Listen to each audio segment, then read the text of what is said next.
Aujourd'hui, on fait un cours d'orthographe. On va voir 3 fautes que l'on peut faire quand on écrit. Alors la première faute, est-ce qu'on écrit « les enfants jouent » Est-ce que « joue » on va le terminer avec un S, ou bien on va écrire « les enfants jouent » avec la terminaison ENT. En fait, on peut faire l'erreur parce que souvent, en français, quand on a un nom ou un adjectif au pluriel, on rajoute un S. Par exemple, on va dire une voiture avec un E à la fin. Si je dis des voitures, je vais mettre un S. Souvent en français, on rajoute un S. Pour les adjectifs, c'est pareil. Si je dis par exemple un petit garçon, un petit à la fin, c'est un T, un petit garçon. Et si je le mets au pluriel, des petits garçons, je vais mettre un S. Donc souvent, avec le nom et avec l'adjectif, quand on passe du singulier au pluriel, on rajoute un S. Alors là, c'est pareil, quand on dit les enfants c'est au pluriel. Les enfants jouent, on a envie aussi de mettre un S. Mais là, la grande différence, c'est que joue, ce n'est ni un nom, ni un adjectif. Joue, c'est un verbe. Et avec le verbe, on ne rajoute pas d'S au pluriel. Alors il y a une méthode pour savoir dans une phrase, pour savoir où se trouve le verbe. Parce que bon, là c'est assez simple, les enfants jouent, on peut trouver facilement le verbe, mais des fois il y a des phrases où on peut avoir un doute. Savoir est-ce que ce mot-là c'est un verbe ou bien c'est un nom. Alors la première chose c'est que pour savoir où se trouve, ou bien pour savoir est-ce que c'est un verbe, on va changer soit le temps ou soit le sujet, la personne. Par exemple, si je dis, comme l'exemple de tout à l'heure, les enfants jouent. Les enfants jouent, c'est au présent. Maintenant, si je le mets par exemple à l'imparfait. À l'imparfait, je vais dire les enfants jouaient. Jouaient au ballon. Les enfants jouent au ballon au présent. À l'imparfait, les enfants jouaient au ballon. Donc on voit que ici, quand je fais un changement de temps, c'est le verbe qui change.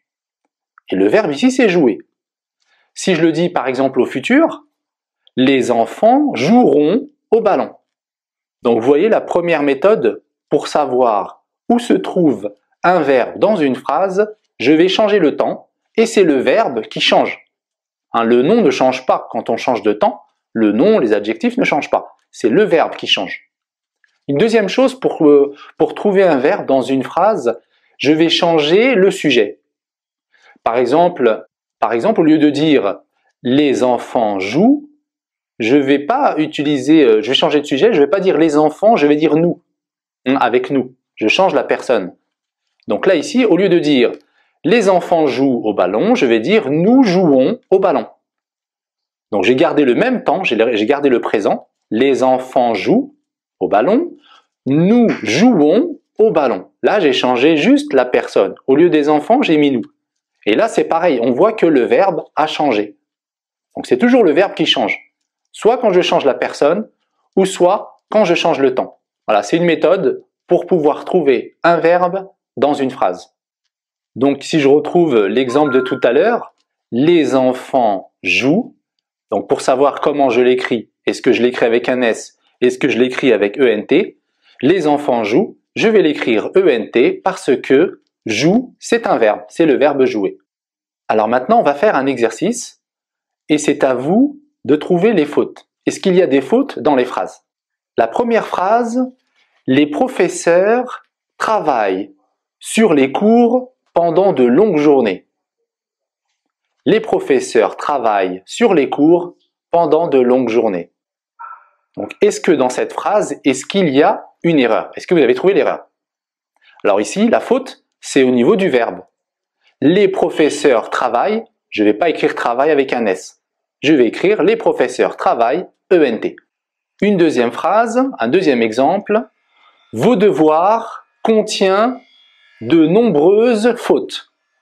Vos devoirs contient de nombreuses fautes. Où se trouve l'erreur? Ici, l'erreur, vos devoirs contient. Donc contient, on ne va pas mettre un S, c'est un verbe. Vos devoirs, troisième personne du pluriel. Donc on va terminer le verbe contenir avec la terminaison ENT.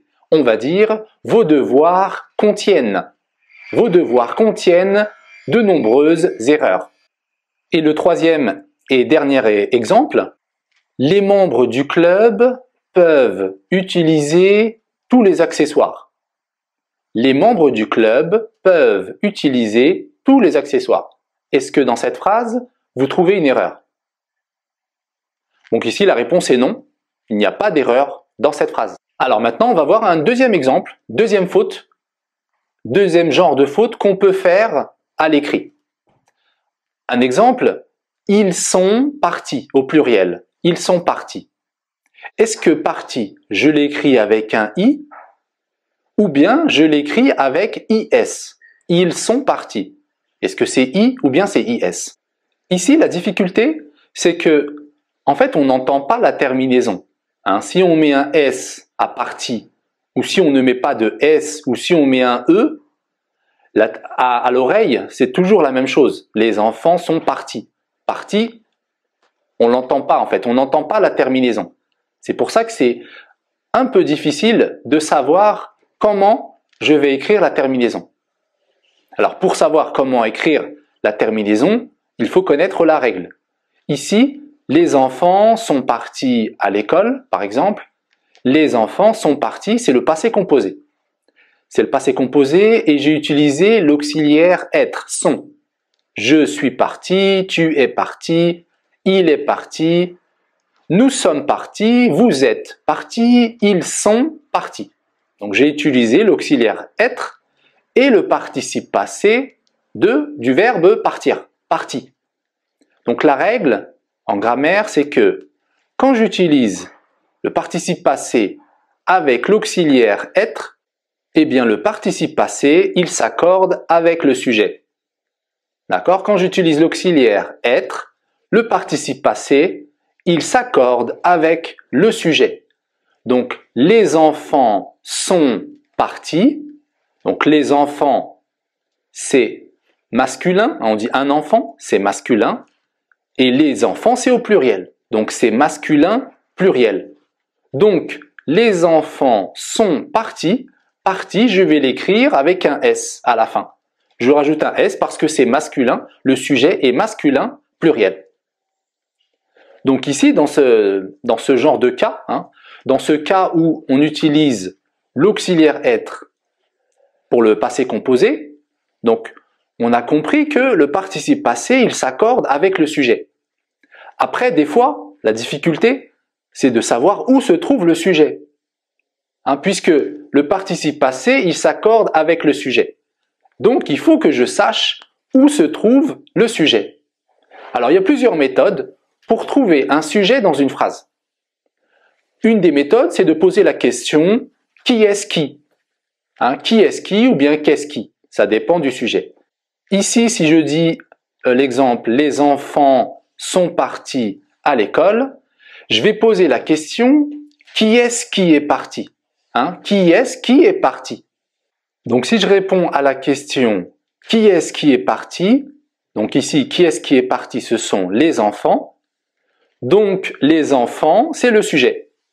Et le sujet, on a vu, masculin pluriel, donc parti avec un S. Maintenant, si par exemple, au lieu de dire « les enfants sont partis à l'école », si j'avais dit elle au féminin, elle est partie à l'école. Donc elle est partie à l'école. Je vais poser la même question. Qui est-ce qui est parti? Qui est-ce qui est parti? C'est elle. Donc elle, c'est singulier féminin, féminin singulier, féminin singulier. Donc à partie, à la fin, la terminaison de partie, je vais l'écrire avec un E. I-E, partie, parce que c'est féminin singulier. Voilà, c'est comme ça qu'on accorde le participe passé quand il est utilisé avec l'auxiliaire être. Donc comme on a vu, avec le participe passé, quand il est utilisé avec l'auxiliaire être, le participe passé s'accorde avec le sujet. Mais en général, c'est pas dans tous les cas.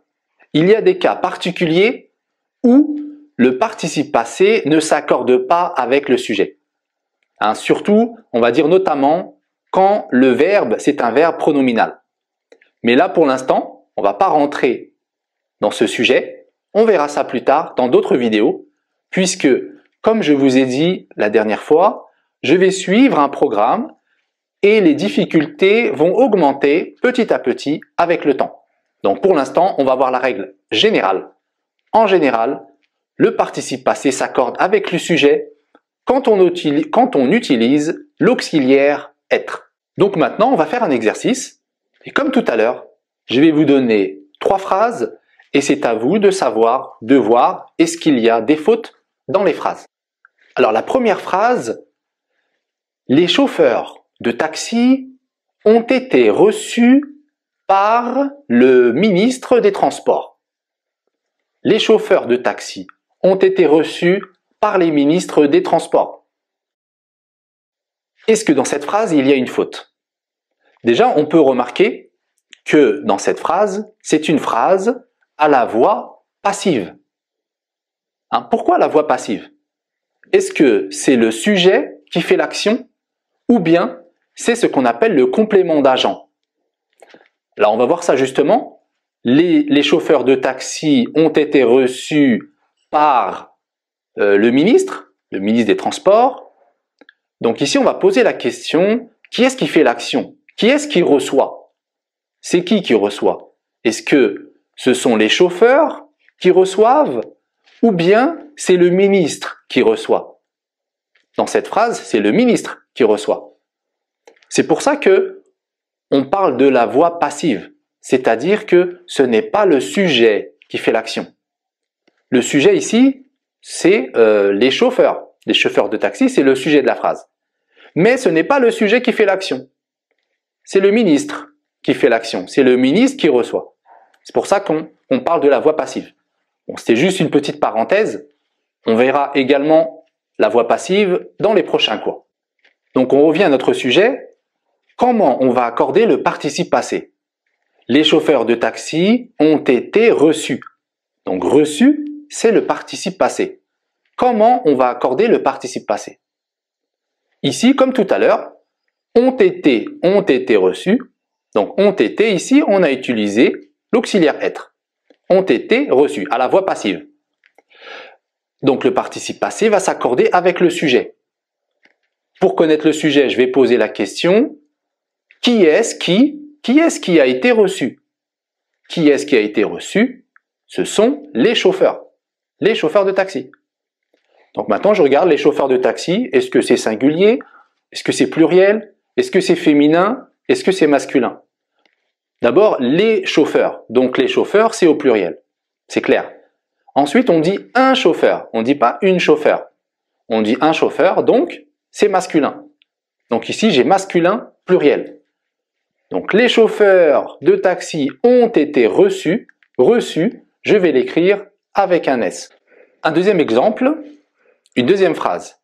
Les applications sont téléchargées sur mon portable.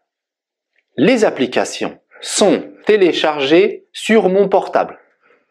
Les applications sont téléchargées. Donc télécharger, je vais l'écrire avec un S.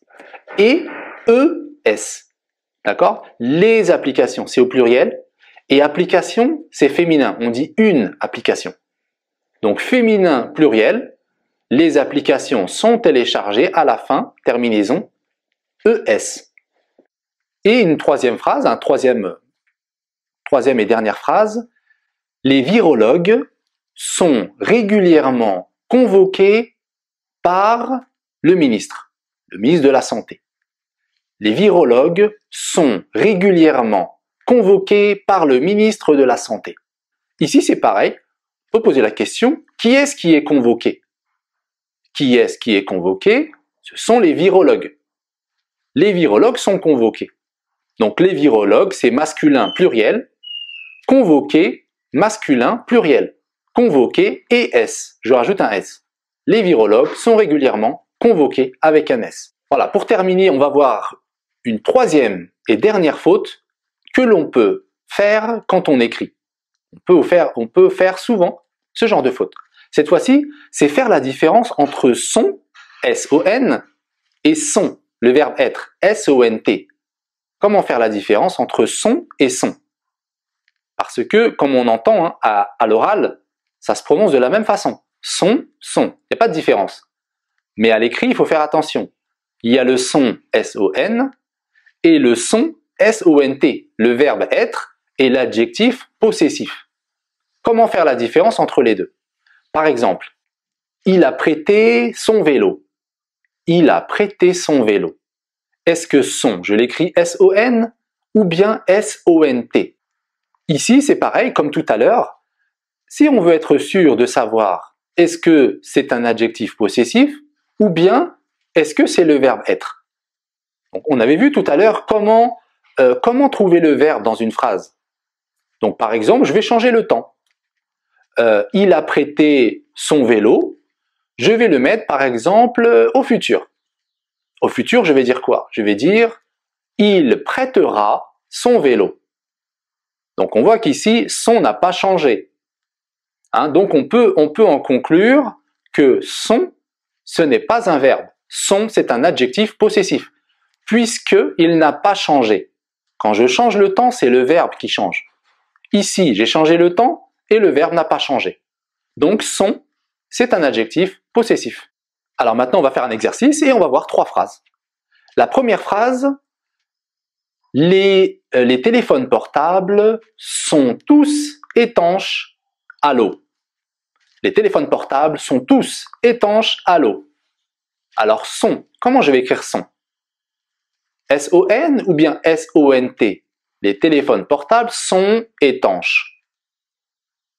Donc ici, son, on va changer le temps pour être sûr. Je vais dire par exemple à l'imparfait. À l'imparfait, les téléphones portables étaient étanches à l'eau. Étaient étanches. Donc on voit bien que le son a changé. Donc ici, le son, c'est bien le verbe être. Les téléphones portables sont étanches, sont S-O-N-T. Une deuxième phrase, où sont les copies? Où sont les copies des élèves? Hein, je pose la question. Où sont les copies des élèves?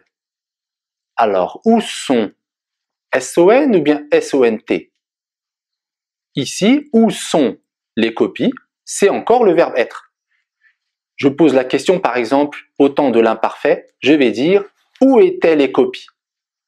Où étaient les copies? Où sont les copies? Donc sont S-O-N-T. Une dernière phrase, son impatience lui joue des tours. Par exemple, son impatience lui joue des tours. Ici, son impatience, est-ce que son S-O-N ou son S-O-N-T? Son impatience lui joue des tours. Pour être sûr, je change le temps.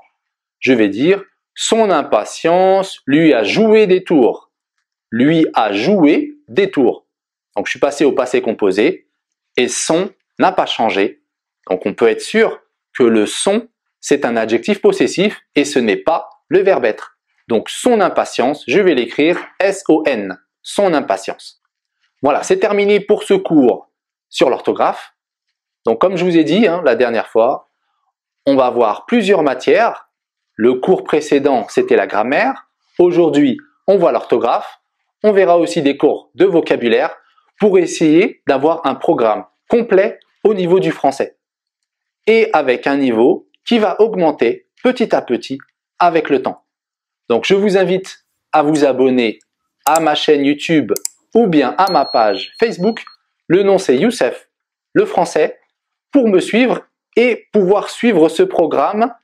Chaque vidéo, vous suivez le programme et comme ça, votre niveau va augmenter petit à petit au fur et à mesure que les cours vont augmenter également. Alors j'espère que cette vidéo vous a apporté quelque chose. Prenez soin de vous et je vous dis à la prochaine.